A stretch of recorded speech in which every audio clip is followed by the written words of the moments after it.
How's it going, everybody? Let me know if you can see me. Let me know if you can hear me. And if you can, go ahead and smash that like button. Because today we're going to be talking about how altcoins are literally repeating history. We know that cryptocurrency moves in 4-year cycles. And if we look back to the corollary point that we're at in the last 4-year cycle, we can see some shocking and similar comparisons between the major alts from last cycle and the major alts from this cycle. If you guys are excited to see me compare essentially where we're at to where we've been before, then you're definitely going to want to watch this video. And remember that each and every comment on this video is entered to win your very own Ledger Nano S. Of course, that is for subscribers only.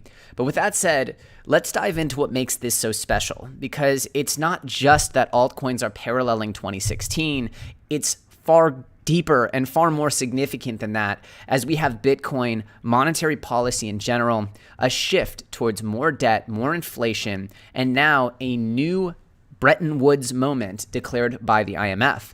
We're going to be going through this new Bretton Woods moment. We're going to be talking about the imminent stimulus. We're going to be talking about the weakening of the US dollar, the trend towards publicly traded massive financial institutions looking to dip their toes into Bitcoin, and of course, a huge ball of wax that I believe is painting an incredibly bullish picture for crypto in general. But I also believe that altcoins stand to have an incredible next leg up. That's why I'm here and continuing to make content, because I believe strongly that altcoins right now are currently in a lull between two very bullish phases. That this sort of flash in the pan DeFi moment that we had throughout July and August, I believe that that was foreshadowing for a much more serious altcoin renaissance that is coming in the future. That's my personal belief. Of course, I'm just a human, could be right, could be wrong, but I'm basing this off a variety of macro factors and, of course, historical comparisons. And if you think you're getting value out of this, I'd appreciate it if you smash that like button. Quickly, I'm going to check on the chat. I love your information better than most YouTubers. Thank you. Czech Republic, love. 22% of 1 year printed is crazy stuff. NBA, NFTs, money. Yup. Hello, Coin Busters. Yup. Shout out to the Ghostbusters. If you guys aren't Ghostbusters fans, it probably just means you're not good people. Thank you for the love on the shirt, everybody. XDie and Honeyswap, wink. Yup. Dig Deeper, I Am Living, Janet Patel, Don Kale, JQ Joker. Shout out to everyone in the chat right now. Have I ever been told I look like G-Eazy? This would be the first time I've been told it now. What do I think about Yeld? I'm going to get to altcoins and Q&A at the end of the episode. But if you guys are excited, let's dive in right now and let's talk about what I think of as some pretty important sort of macro analysis, because the macro to me is much more important than the micro. Look back at what happened in August. Look at what happened in July. If you understood that the DeFi trend was taking hold, you really had a variety of ways that you could have profited from the cycle. It's not about knowing just this coin or that coin, but if you picked up on the trend, there was probably any one of like 100 or 200 coins that you could have picked to do incredibly well.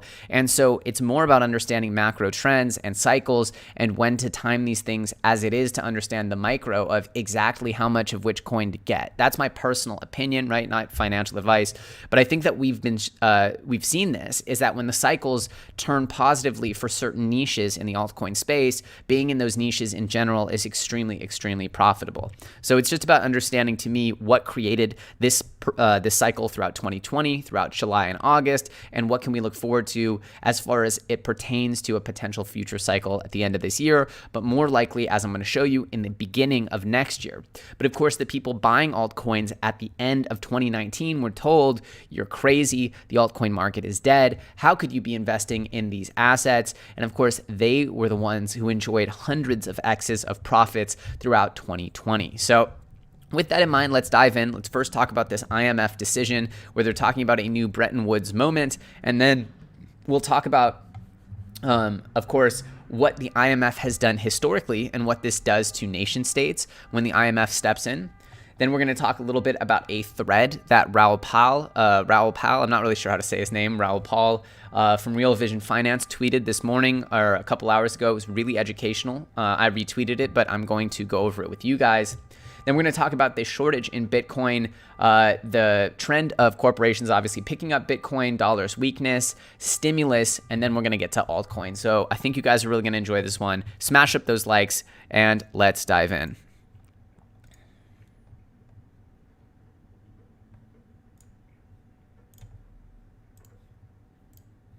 Oh, come on, let me put on the filter. Alrighty.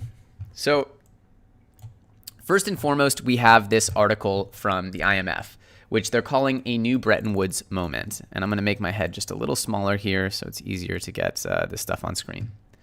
So they're talking about a sisterhood and brotherhood community. And what essentially they're talking about is they're likening where we are right now with the pandemic to what happened right at the end of World War II, which is when essentially this IMF new chapter kicked off at the Bretton Woods, they're calling the Bretton Woods moment. And John Maynard Keynes, the famous economist of, the recovery from the Great Depression, said, if we can continue, the brotherhood of man will have become more than just a phrase.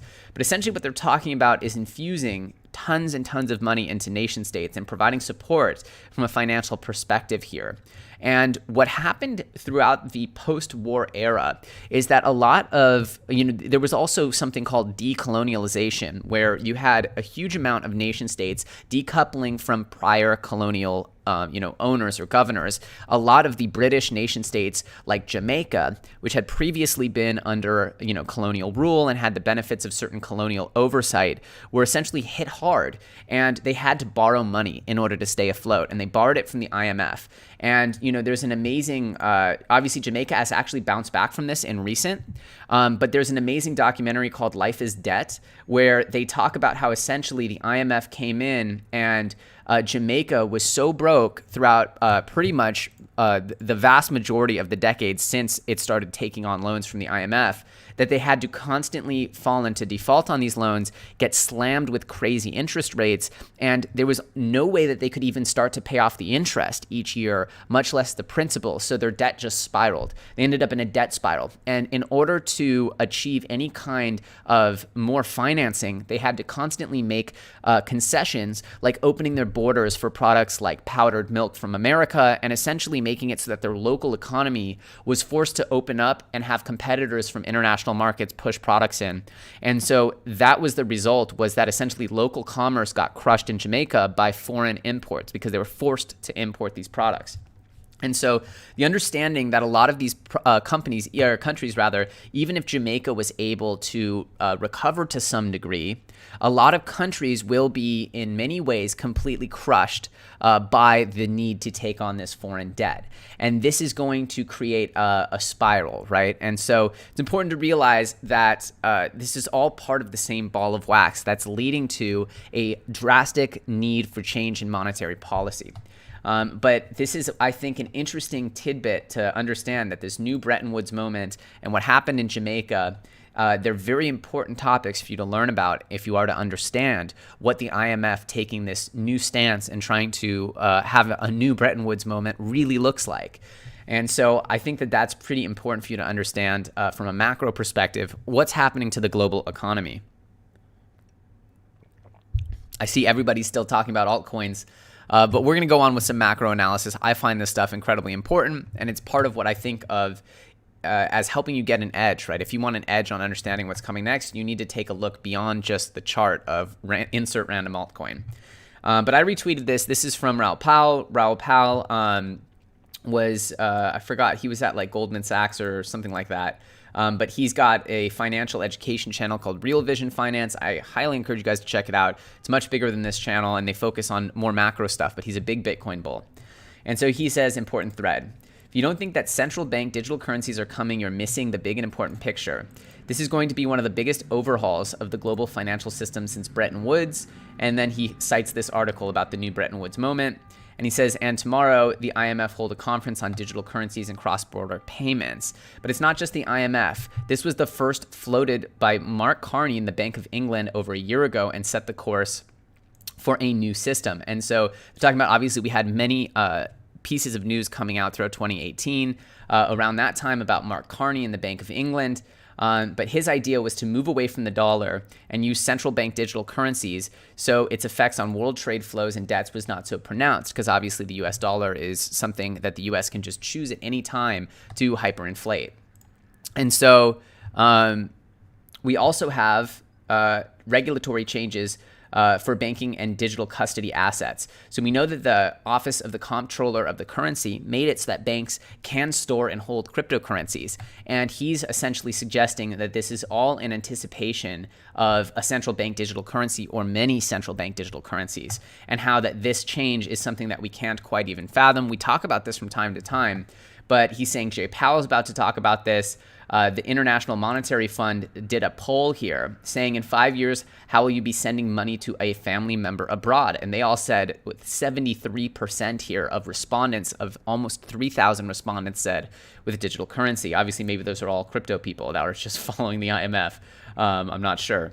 But then they said the central banks, this allows the central banks, this is the important part, to circumvent the banking fiscal system and give or take money, tax or transfer payments directly. So to be able to have an account or a wallet, essentially, that the central bank can just govern over without saying, hey, you owe us money, we need to now go through a legal process or go through a banking process to put a lien or try to, essentially repurpose assets, take assets away from you, or just lay claim to those assets. They can literally just remove it or add it to your wallet, like from a centralized server. That completely changes monetary versus fiscal policy forever. Central banks will now be able to manage fiscal policy outside of government's balance sheets, right? Remember, the central bank and the government are different. They can give, for example, restaurant owners direct payments for stimulus whilst at the same time charging negative interest rates on larger savers.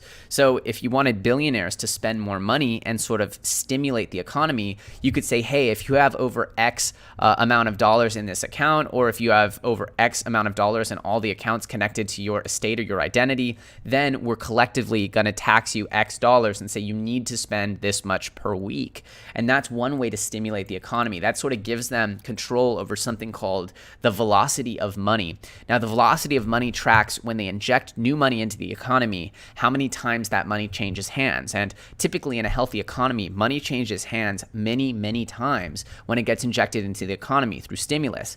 However, lately, the velocity of money is dropping to a standstill. So with all this new money, it's not changing hands nearly as fast as it used to. And this is one way to essentially offset that. This is another thing that was being talked about with the Bank of England looking to institute negative interest rates. Those negative interest rates essentially mean that you get taxed for saving your money in a bank. So it makes more sense to spend it than to get taxed on it. That becomes the sort of paradigm, is it's worth more to get out of your hands than to keep it. And he goes on to say multi-interest rates set centrally will be the norm.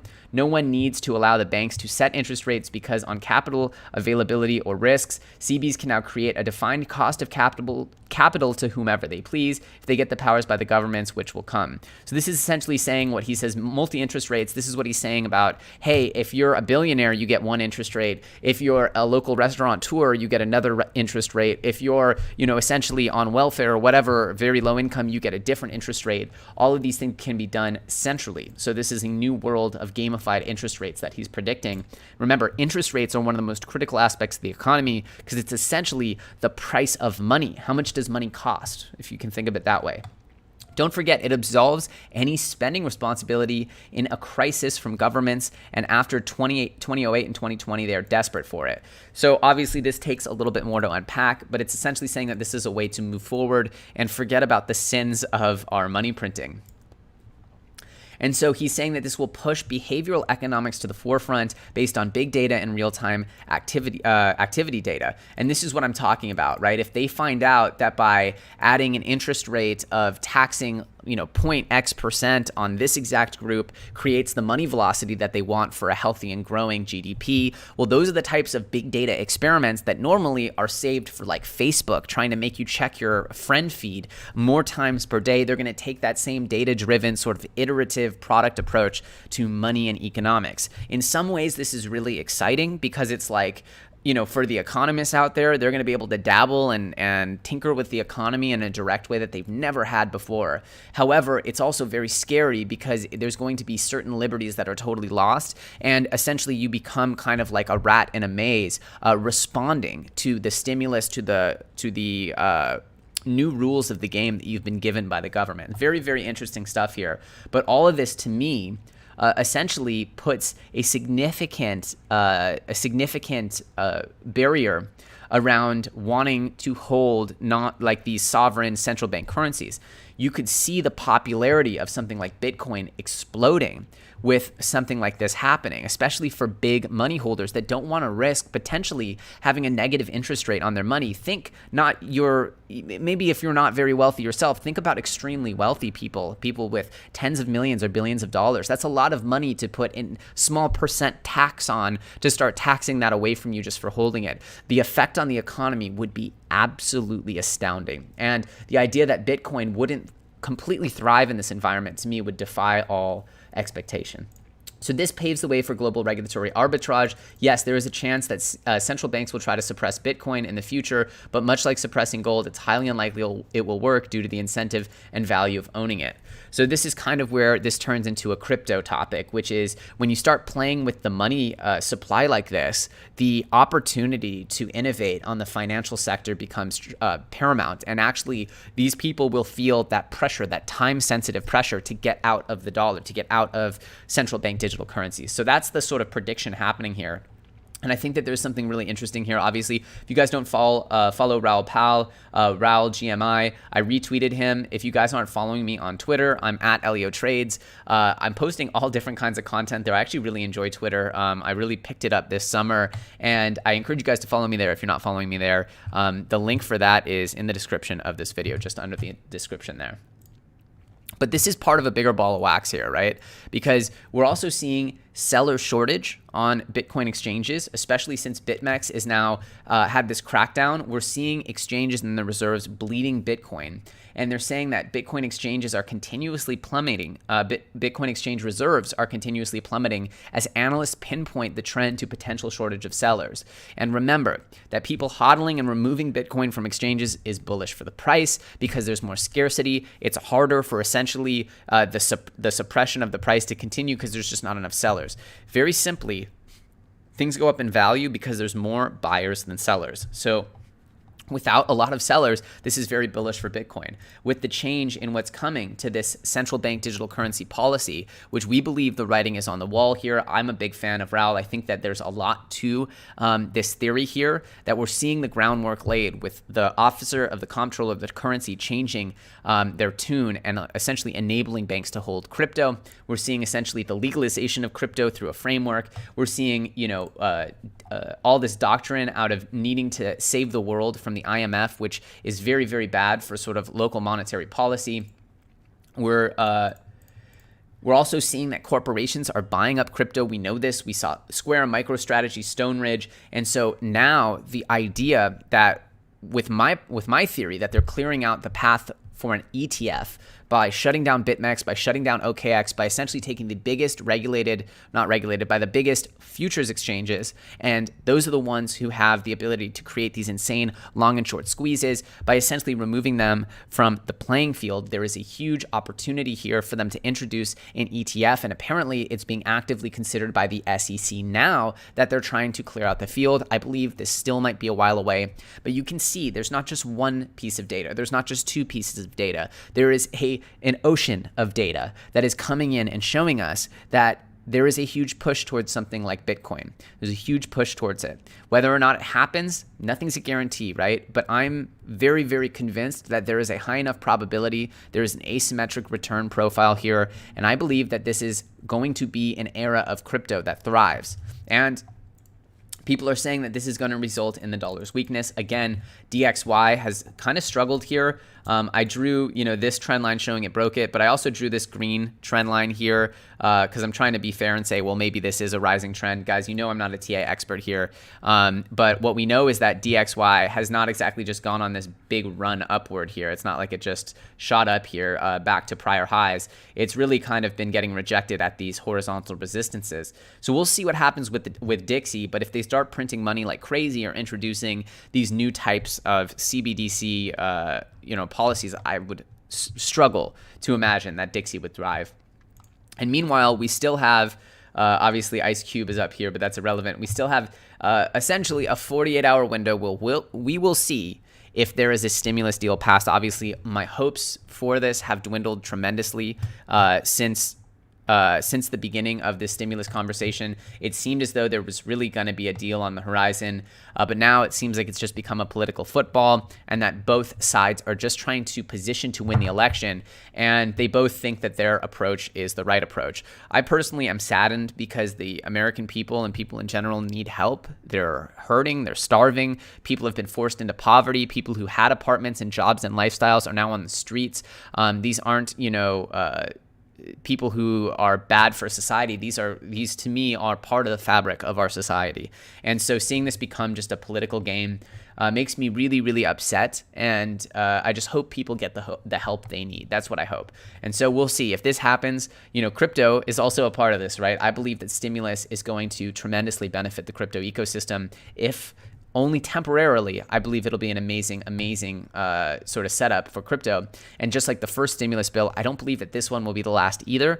I think that this is part of the path to what they're calling QE infinity, where essentially we have money printing pretty much without stop because the economy just isn't there yet. It's not ready to support itself yet. And who knows when that transition back to full strength will happen. But the stimulus, the dollar, the corporations scarfing up Bitcoin, the seller shortage, the transition to central bank digital currencies, the IMF changing its tune and announcing an historic moment. And here we have what I believe is a very important piece of data, which is let's go back and look at what 2016 was like for Ethereum. Ethereum is, by all means, the sort of king of the altcoins. I think if you were to define Ethereum in any way, it would be the only real altcoin that people are has tried or at least started to enter into the category like Bitcoin, of people believing that this will be here sort of forever. Without commenting on all that, let's just look at the last bull cycle, because the real bull cycle for Ethereum and all these altcoins kicked off in 2017, which on the 4-year cycle, you have 2016 was the halving, 2020 was our halving. So the year of the halving, we had some real bullishness out of the alts. Now, we had Ethereum bust up here to $20 or so in mid-June. And then it stayed sort of bullish in the altcoins until really September, right? We had like September. And then we cooled off and it fell all the way down here to about $8. So from $20 fell down, and $8 sort of high sevens, and then it popped up to about 10. Now you guys are going to really like this because I see the exact same thing that happened to Chainlink. So Ethereum, $20 down to 8, then hovered at 10. Chainlink up to $20, 1911, whatever, call it 20, down to about 760, literally. Here we are, 760 on Ethereum. Then we popped up to about 10 and hovered there. And then Ethereum pops up to about $10 and hovers here. So what happened with Ethereum? Let's see this story progresses, because obviously Ethereum, we know, exploded. But when did it explode? Well, we see the next real, let me actually zoom out a little bit here. We see the real explosion here happening, starting really, it revs up a little bit, but it really starts popping off towards the end of February, mid-February, end of March. So if history is a judge, and by the way, looking at Bitcoin, that's when Bitcoin started to really do its thing too. That's when Bitcoin hit new all-time highs. So let's go ahead and keep the comparison so that we can see, as we're talking about Bitcoin's bullishness and its effect on alts in prior cycles. Oh gosh. Okay. Moving too fast. Come on.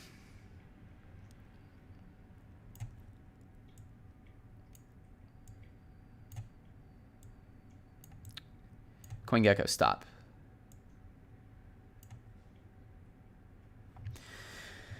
So Bitcoin finally hits its new all-time high right here. It's the end of February, right? Or mid-February that Bitcoin hits its new all-time high. And that's, if we're following the 4-year cycle, that would be February of this upcoming year. And Ethereum goes bananas right after that. Right after that, Ethereum goes from $12 or whatever, or, it's been hovering at like $10, $11 for months after this $20 high. And then it busts up and it peaks on this first little move up at like, what was this, $80? Is that where it is? No, not 80. $44, I guess. But that's on its way, obviously, to much higher highs. Yeah, 52, whatever. The point is, you get it, that as soon as Bitcoin explodes to new all-time highs, we get the same correlatory price action, but even exponentially higher in Ethereum. Now, is that a guarantee that this is going to happen again?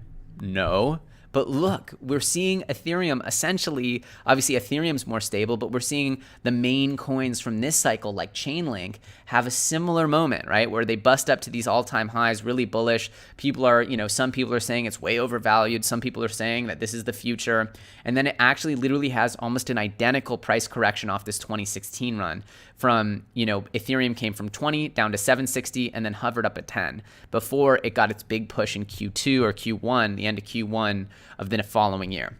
So in my opinion, there is a strong historical precedent here based on the price action that this little mini alt season we've had is a precursor to a much bigger one on the next sort of iteration of the cycle, the next leg of the cycle. I'm personally bullish on a new leg of the cycle, and if stimulus gets delayed till after the election, which, come on guys, I don't really think that this is highly likely. Pelosi setting a 48-hour deadline to vote on her deal, and doesn't sound like there's much compromise going on. I'm guessing that stimulus happens after the election, and so that would push things. Most likely, if it's after the election, that would mean we probably don't have much going on between November and January, where the new Congress and the new presidency or the new administration, if there is a new change, whatever, whenever those changes actually fully get executed, I could see this stimulus actually going into effect late January, early February, which would have this lineup almost eerily similarly to the old cycle. Now, I don't believe that history repeats itself, but I do believe that it can rhyme, and this rhymes to me. This looks very, very similar to me.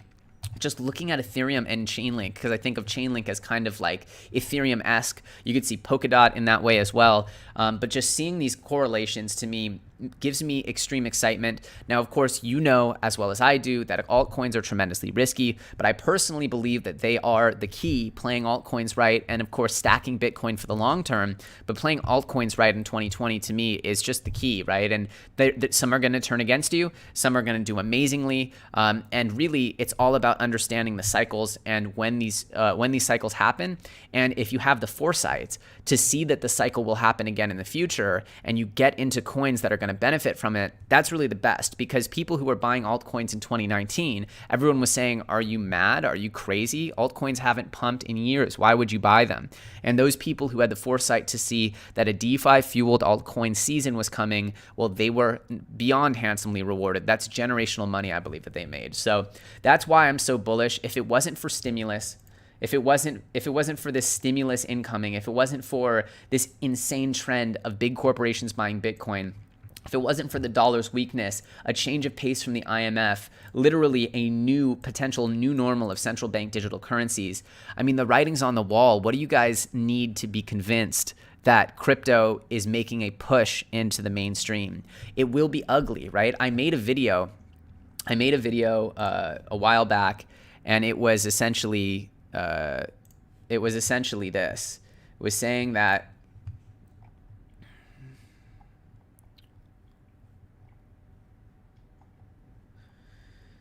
where is this video? Gosh, where is it? It said essentially 99% of you guys won't make it. 99% of crypto investors won't make it because of these roller coasters. And that's the sad truth, is that people are in, they would have been in. Okay, I think it's because it was a live stream. It was a live stream. Oh no. Okay, sorry. I don't know where it is. Past live streams. There it is. Past live streams. Did this thing get cleaned off? I don't know. Anyway, but I said that 99% of people won't get rich. And that's because in reality, crypto's hard, right? It's hard to hold things when they're going down. It's hard not to buy things when they're going up. And that's why people get stuck on the wrong side of the emotional roller coaster.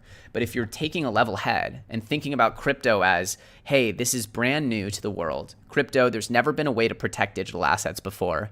And we have now the birth of a few technologies that are just babies. And people liken it to the internet. I think it's a very similar comparison because the internet, what it did for data and pretty much just sharing data, this is what it's doing for money. Is we're allowing for security now. We now have the way to protect things. Like imagine you lived in a world where anyone could come up and sleep in your house, anyone could come up and use your hot tub, anyone could come up and drive your car, and you had no way to protect against it. And now we created technology, and yes, it's slow and it's clunky because it's intended first to be secure.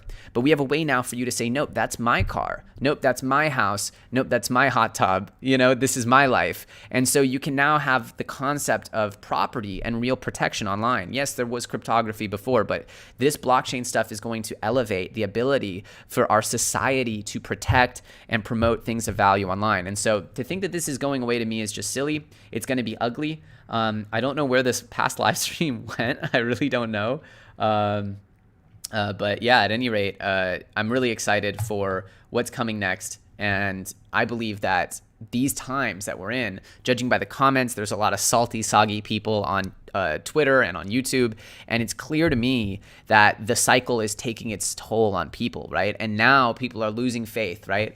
Look at Anchor. Anchor had almost, call it, so Anchor's denominated really differently, but call this, their all-time high was almost 2 cents, 1.18, so 0.018. And just call it 20 for easy math, right?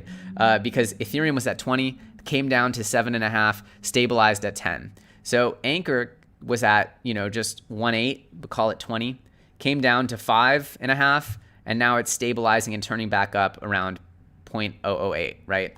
It's not too crazy different than the numbers we're seeing. And I love Anchor as a project. I think that they're really critical for a lot of blockchains for infrastructure. And so looking at really good altcoins like Chainlink, Anchor, and then basing them off what happened to Ethereum back in late 2016, I think, look at this chart from 2016. It looks a lot like the altcoins that we're seeing right now.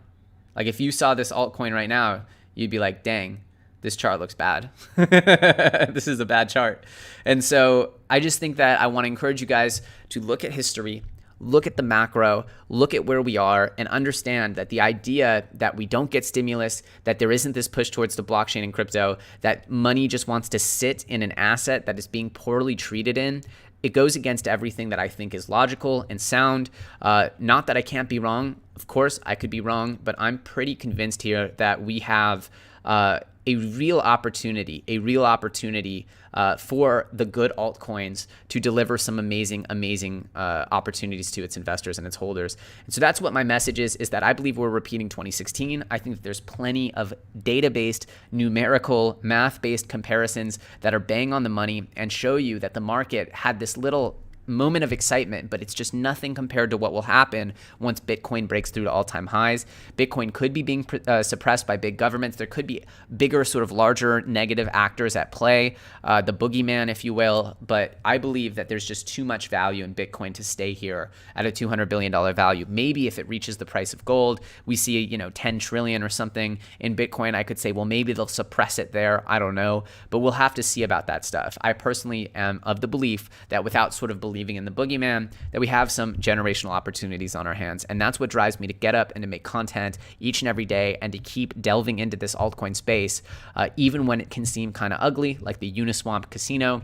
And I hope this has been educational for you guys. I hope you guys have learned why I'm excited. And I hope this has in some way enriched your journey here in crypto land. Now let's turn to the comments, the Q&A. What about a stock crash next? I think they're going to step in and save the stocks with stimulus, personally. Elliot, what do you think about NBT? I don't know about it. Sorry. Do I like ganja? No.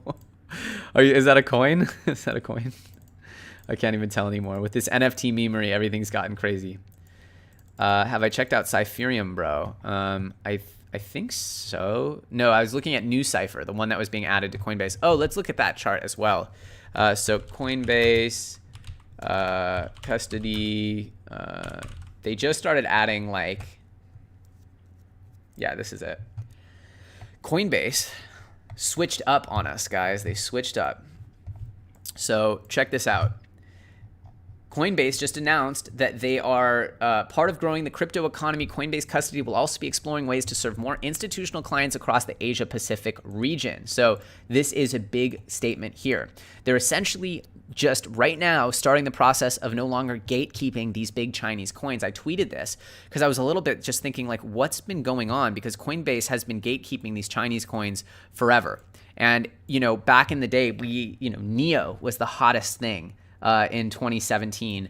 And you also had Tron exploded up on the scene. You also had Ontology in early 18. Now we're seeing a wide variety of Asian coins here, of Chinese and Asian coins here that are just all of a sudden all in mass. VeChain is a great example. They're all being sort of considered all at once. And we actually see there's 5 Tron coins on here. There's Wink, there's Tron, there's Sun Token, there's, where is it?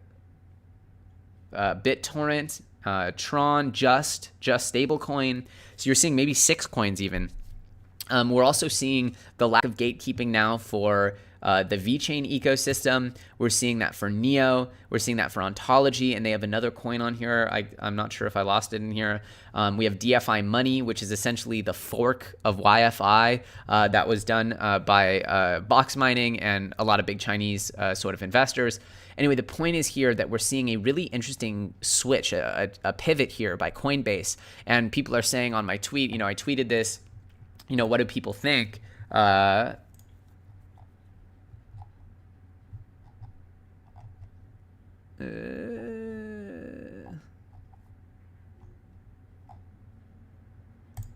tweeted, what do people think? And people are saying that it's the competition that Uniswap has introduced, that they need to stay, essentially loss of revenue due to competitors, need to do something to not get left behind. And if this is the case, if this is the effect, right, of having Uniswap and decentralization take over, despite the rug pulls and the nonsense, this is so good for crypto if they're feeling the pressure. Because these are all, I think of like, people can have their different opinions, but all these projects are pretty solid, right? These are big. They're not like scams, right? Whether or not you like them, whether or not you think they have long-term value, totally different. But are they worthy of being able to be held on your exchange and safeguarded? Are they worthy of people being able to trade them? I think so, right? I mean, not saying this for all the coins, but a lot of these coins have been being, in my opinion, gate kept, and that's been a big story here. So if Coinbase is feeling the heat from Uniswap, then it shows you the power of decentralization to really evolve an industry, and I think of this as tremendously positive. So we can look for probably Coinbase to start really broadening their scope as to the type of assets they list and at what point they list them. But we see here a huge move by them to essentially open the gates for Chinese coins. And I think that's an interesting development here in crypto land. Now, with that said, let's dive in. I know you guys have been waiting for this. The Q&A, the altcoin chatter. Let's talk about it. The Fed will squash Bitcoin. I don't think so, dude. I don't think so. Thoughts on Holy Held? I don't know about the Holy Held Better Brand. Sorry about that. Better Brand. Is this... No, that's not the Crypto Dogs Better Brand, is it? Super chat from Chase Milhorn. Release in next few weeks. Draper GH app, return.network, allows for, Draper Gorin Home. Okay. Allows for non-crypto users to make deposit and bank and earn 6.25% DMG tokens. Backend thoughts. I haven't checked it on DMG for a while. They definitely need something. So hopefully this is that something for them. It's a little bit like because their whole point was to have real assets on the blockchain for DeFi. So I'd rather see something to that effect than 6.25%. No one's getting out of bed for 6.25% in crypto. There's better returns out there. So I don't really know what to say about that. It's not insanely bullish. Don't know what to say. People are saying ZenFuse seems legit. I've been getting shilled on ZenFuse a lot. Some CT folks. I haven't looked deeply into it, but people I like are shilling it. Doesn't mean that it'll go up. What about EasyFi roadmap incoming this week? So I'm still holding my Easy. I'm down a bit on it. Let me see what it's at right now. I haven't checked on it. Wow, 1,000. 118. I think I bought it at, I think I'm down a lot on this. I think I bought it about $2. So that's annoying, but maybe their roadmap will pop back up. It's so illiquid. The trading volume is so low that it could easily pop back up. So I'm just going to hold on it. Something like an easy fi, these layer 2 plays right now, it's too early to judge them. So I'm not panicking and just clocking in losses right now, just because I see that the market's sort of stable right now. You're seeing a lot of coins, like look at, oh, it did have this little pop here, but you're looking at a lot of these coins, a lot of these charts. Look at Chainlink, look at Anchor. We're seeing, you know, sort of a stability here on the chart. Not that it's a guarantee of anything, but you're seeing that the chart doesn't look as violent, right? You're seeing a little bit of stability on price. And so I'm not as worried about panic selling right now. So I can, you know, if there's been drops, that's where they're at. I'm hoping that the next leg of bullishness will maybe just things get a little boring from here. That's what I could see happening. Looking at Ethereum at the end of 2016, going back to Ethereum, you see that things just got boring at the end of 2016 up until Bitcoin hit new all-time highs. And that's really the, you know, when the music started again. And so if we're looking at the end of 2016 here, oh, stop it. We just see this period of malaise where it goes from about, you know, $11 down to $8 up to $11, and then boom, as soon as Bitcoin hits that high, it explodes again. So I'm expecting something kind of similar, right? This could be a boring time, and that boringness, I tweeted this yesterday as well. Sorry to keep going on my Twitter, but you know, I like to sort of I tweeted this yesterday, and I originally had, after this, I said the best time to invest in anything is when no one else is doing it. And then I had a sentence under it saying, as long as it's good. But I thought that was, you know, implied. Sometimes Twitter hits harder when things are simpler. So I just took it out. And then people are always saying like misleading. Of course, it's literally got to be a good coin, but investing in something when people aren't talking about it is where the opportunity is. You guys know that. I know that. Warren Buffett, buy when there's blood in the streets. These are sort of tenets of investment, right? Not financial advice. You guys have to make your own decisions, but that's what I see as a huge opportunity that we're in right now and why I'm really excited. I don't know about Conceal. Sorry about that, Nick M. So sad to see people lose their money. Yeah, agreed. But, you know, I told people it would be really hard, and things go up 100x and then they go down 50% and everyone leaves. So that's just how crypto is. Have I checked out Cypherium, bro? I see there's a few Cypherium shills here right now. So we'll do a little Cypherium. It's not even on CoinGecko. Come on, guys. Help me out. What about DOS Network? I haven't checked in on DOS in a while. I made a killing with it earlier this year when I covered it. It did like... did it do a 10x or it did something crazy? So yeah, we talked about it in July early, and it went from, it did this. Obviously, this is a pretty damning fall, but you know, yeah, I'm not sure what to say. I haven't checked on the project. I haven't checked in on DOS in a while, but they've been building for years, and you know, I believe that the Oracle hype will return. I think the Chainlink hype will come back, and I think there's room for something like DOS to have a rebirth. But obviously, this chart, there's really not a lot of support here. It was an absolute monster pump from about 2 cents. Yeah, this was what was this? Almost a 20x. So yeah, craziness. Obviously, guys, I told you, if you get over a 5x and you don't take some profits, you're not doing it right. You can always buy back in lower, but you should always take profits once you've had an amazing, amazing pop. Every good project has at least 10 clones, and of course, most of those will eventually fail. Facts. What do you think about Luxo? Good team, not so bullish on the product. FSW, I think they're putting out something. They had like a little pop yesterday up to like 10 cents or 11 cents, and it's cooled off a little bit. But again, guys, you know, I'm waiting for their product to be live, and once it is live, I'm happy to talk about it more. And I think that something like Falcon Swap, if and when it goes live, would be really, really, really good. Especially given the fact that it just works very natively with Uniswap, whereas all these other projects don't. Obviously, Uniswap v3 will make something like a Falcon Swap or like a Layer or Unitrade. All those projects will probably be irrelevant after they do v3, but there's not a date on v3.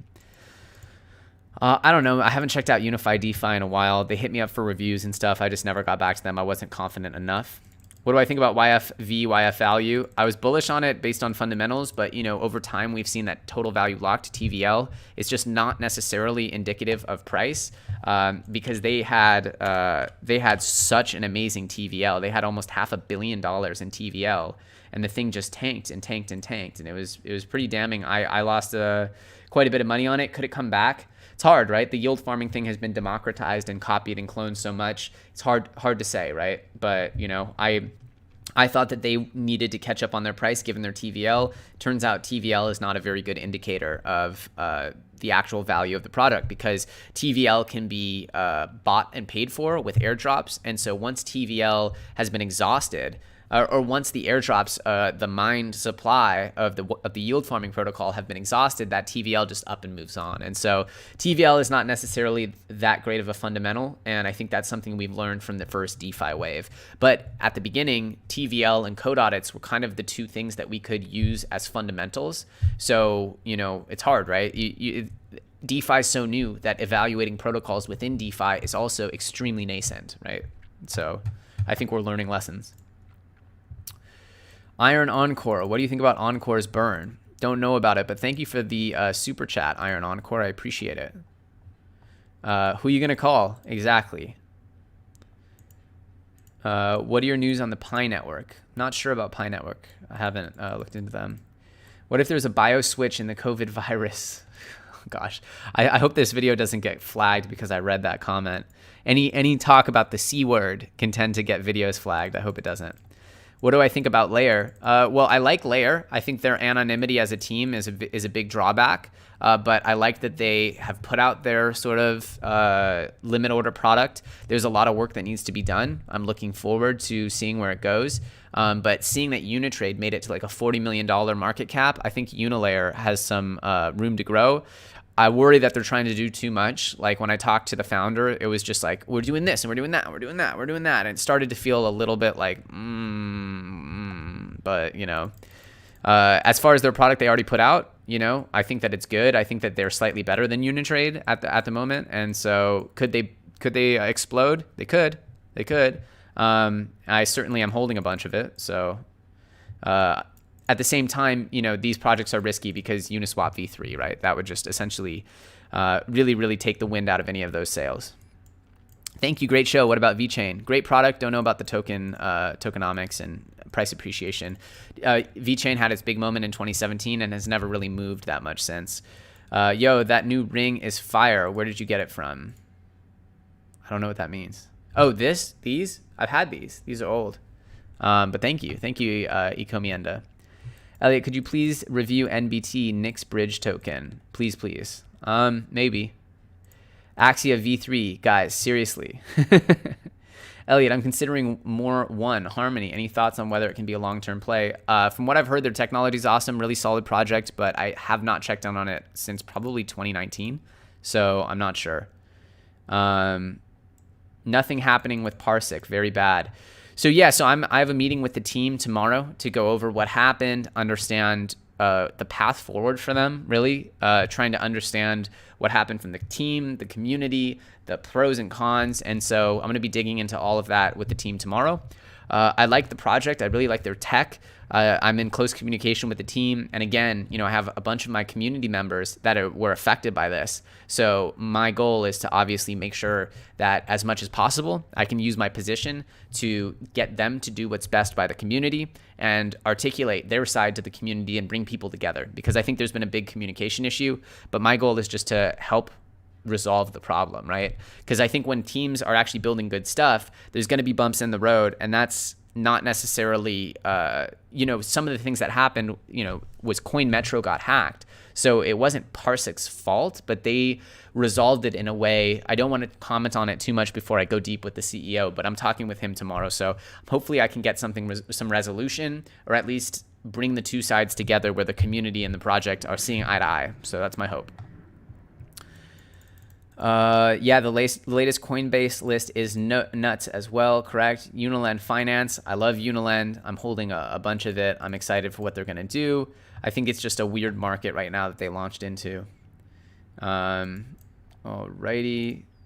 Hey, Elliot, one of the fundamental projects is Digibyte. They're already They are ready to solve the trilemma, blockchain fast transaction. Yeah, you know, the Digibyte community is really strong. I've been hearing about them for a long time, but I've never been too bullish on it. I just don't like when projects try to unseat Bitcoin. I think they misunderstand when they try to unseat Bitcoin. Bitcoin solved what Bitcoin solved. Stablecoins are a better idea. If you want a fast, reliable transaction layer, do it with stablecoins. Don't try to create like a wealth building coin like Bitcoin. It just seems to me to be a mismatch. That's my personal belief. Could they have success? Are they an interesting community? Sure.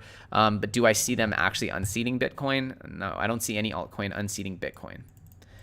I want altcoins to solve different problems. So when I hear about altcoins that are just the whole point is to go up in value, I'm like, well, the value storage mechanism on blockchain, that share is firmly occupied by Bitcoin. So that's where the trillions of dollars are going to go from mainstream institutional players. So I'd like to see altcoins solve other problems. That's my personal belief. But again, the point of crypto is freedom, and I'm not here to put a muzzle on anyone and tell them you can't solve that problem. Do I know about Sandbox? I do know about Sandbox, and I think it's a really interesting game. I like any games that are real games that try to cross over to the NFT world. I have ideas as to ways to improve this for all games, and you guys will be hearing about that when I launch more publicly the project that I keep talking about forever. What do I think about Orion? Well, I think it's bullish because they're tied to Elrond, and Elrond is tied to Coinbase. But again, you guys know how I feel about Ethereum killers. It's very hard to kill Ethereum. I don't think it can be done. I think it's more about, you know, going forward and really trying to solve other problems. So interoperability to me is one of the biggest things. And so I'd love to see people focus on interoperability. And to that extent, Orion has a chance. But, you know, obviously it was really, it exploded with value during a flash in the pan alt season. So if I had, you know, $1,000 to allocate to altcoins, I don't know if I would put it into Orion. I would probably put it into ones that I know for sure will be central to the next leg of this DeFi bull run. What do I think about Shroom?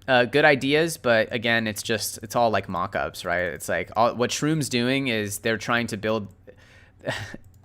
I've seen this a bunch of times, right? You build the platform, but you don't have you don't have any use cases. So it's the same thing I see with all these other NFT platforms, is just building platform technology, but not actually building the actual games and the actual assets. Thoughts on VRC, Void Reserve Currency? Seems like a strong dev and community.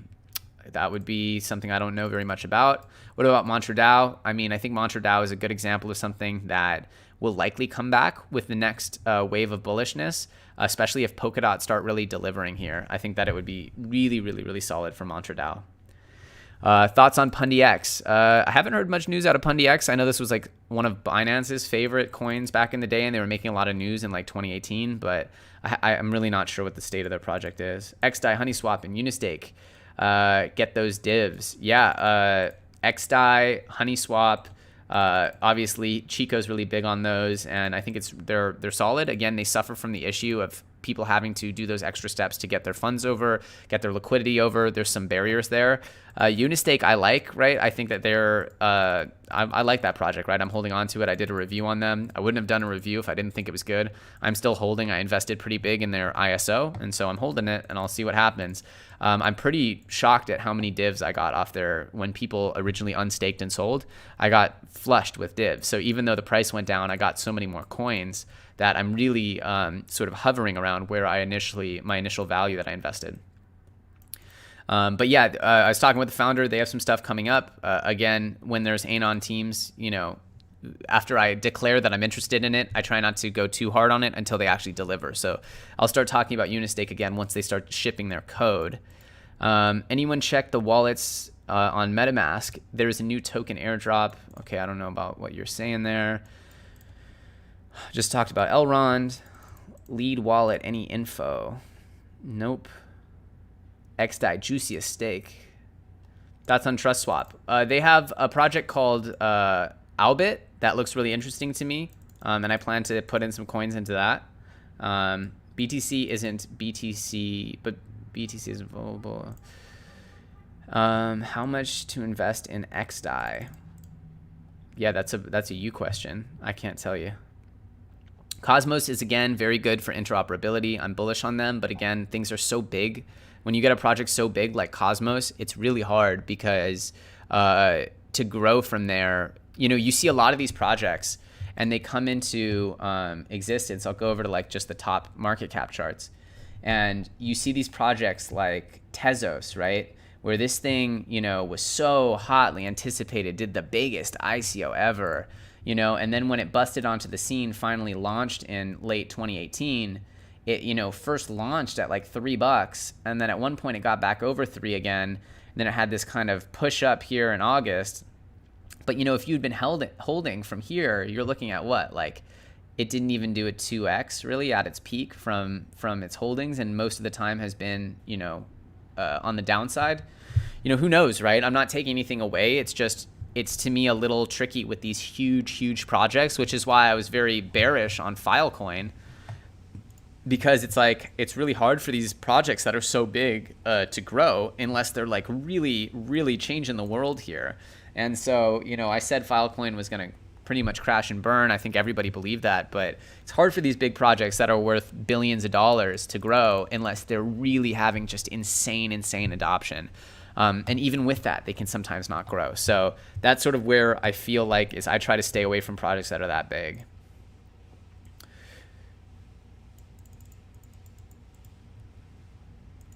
Okay. What do you think about Ubasti, the NFT OnlyFans killer? Yeah, I don't know. No comment, guys. I'm in a relationship. I can't comment on OnlyFans. But I think that there's something there, but at the same time, you know, we've seen a lot of failures in the adult industry with crypto. I don't think that, yeah, we'll see. Elio, in your opinion, would you follow BTC and move up and down with BTC, or do you think ETH will behave like other alts and will dump when BTC moons? I mean, I just showed you guys in the past when BTC hit new all-time highs, Ethereum exploded to new all-time highs. So those dumps are just temporary. Like, here, let's look at it. I'm going to show you guys. Let's look at Bitcoin. This is Bitcoin in early 2017, right? Give it a little more, and then we'll look at Ethereum in early 2017, right? And so we had Ethereum as Bitcoin's pumping here at the end of 2016. Actually, let's move this back. It's too hard to see. So as Bitcoin starts pumping here in the beginning of 2017, we see Bitcoin sort of dumping, or we see Bitcoin pretty stagnant throughout the end of 2016. And then it slowly inches its way up here, makes a little move here from 700 up to 900, gets rejected at the prior all-time high, gets rejected kind of again. But then as it starts to really go up here, we see it make this huge move up to $2,000 from about 700. That's a 3x, right?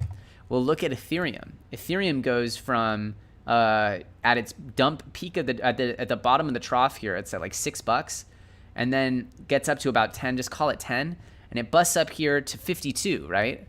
And that's just on its way to doing a lot more than that, right? It ended up making its way up here to hundreds, right? So you're looking at Bitcoin doing a 3-4x while Ethereum's doing a 30x. So it's just like, yeah, altcoins will temporarily get drained, but in my opinion, Bitcoin is the long-term sort of like savings account, whereas your altcoins are like, those are your trades, right? Those are your wealth building mechanisms.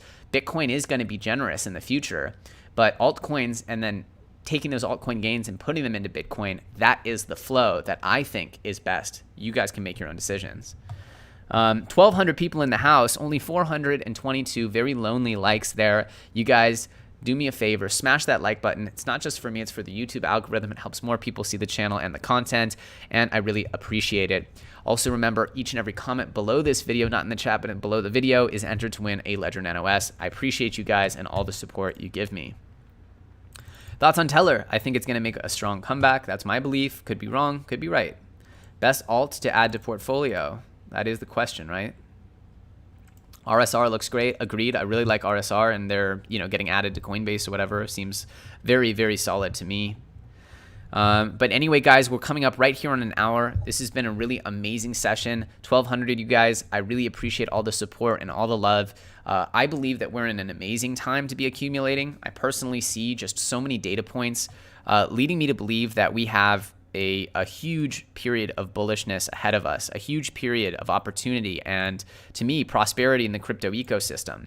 And if you could go back to 2016, what would you do, right? You'd buy the heck out of Ethereum. If you go back to 2016, what would you do? You'd buy the heck out of the altcoins that were part of trending narratives. Back then, XRP and Stellar were trending narratives, banker coins, right? That was a narrative. And those coins did just insane growth. And then you look at, Ethereum killers, still a narrative kind of, but now it's more about interoperability and Ethereum scaling. And so those narratives, now we're adding DeFi. I believe that you have an amazing opportunity in front of you. I believe that that's what we're at. It's just my opinion. It's not financial advice, but that's why I continue to put this content out there, is that I think that while the people, it's easy and it's to me a bit lazy to say, oh, number went down, this is all bad. But it's much harder to dig in, figure out where you are potentially in the cycle, and understand and try to predict what happens next. I believe that we have some amazing things to look forward to, and I'm going to continue to work to get the content and education out there to share my viewpoint. And if that's of value to you guys, I appreciate you guys smashing the like button, leaving me a comment below the video, and of course subscribing for more updates. And make sure when you subscribe, you push the little bell notification and click all. That way you're made aware when I put out new content. A lot of times YouTube has been censoring crypto content and blockchain content, so it's really helpful when you guys have the bell on. The notification gang. I currently hold 3 million in Seller. Can Seller make a run? Is this on Polkadot Seller? I think it's Seller on Polkadot.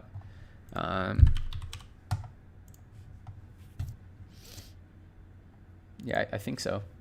Yeah, all these Polkadot coins. Polka is, yeah. This is a Polkadot coin. Yeah, sure it could. Why not? Not a fan of Statera, to be honest. At any rate, that's it for me today, guys. I appreciate you guys coming out and supporting. Feel free to follow me on Twitter at LEOTrades or join my Telegram group. The links for both of those are in the description. We have so much exciting stuff happening, and when people kind of turn their back on the industry, when the hype kind of settles, that is the best time to be here, in my opinion, and the biggest opportunities are within these periods. So I hope you guys continue to educate yourselves, to learn about the industry, to grow your understanding of how these cycles work, where the good and bad opportunities are, because investing in your education, well, that is a stock that only goes up over time. Again, I thank you guys so much for watching. My name's LEOTrades, and I will see you very, very soon on the next episode.